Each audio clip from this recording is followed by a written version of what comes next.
بسم اللہ الرحمن الرحیم۔ السلام علیکم۔ تعبیر نامہ چلانے میں خوش آمدید۔ آج ہم آپ کو بتائیں گے کہ خواب میں دھواں دیکھنے کی کیا تعبیر ہے۔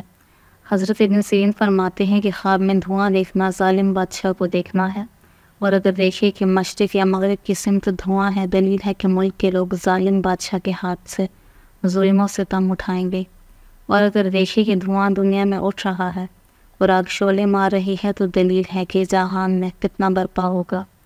حضرت جابر مغربی فرماتے ہیں اگر دیکھے کہ شہر میں یا کسی ولایت میں بغیر آگ کے دھواں ظاہر ہوا ہے، دلیل ہے کہ اس جگہ کے لوگوں کو اللہ تعالیٰ کی طرف سے خوف ہوگا، اور اگر دیکھے کہ گھر سے یا اس کے منہ سے دھواں نکلتا ہے تو دلیل ہے کہ ظالم بادشاہ اس کو نقصان پہنچائے گا یا اس پر تاوان ڈالے گا اور اس کا مال زور زبردستی اس سے لے لے گا۔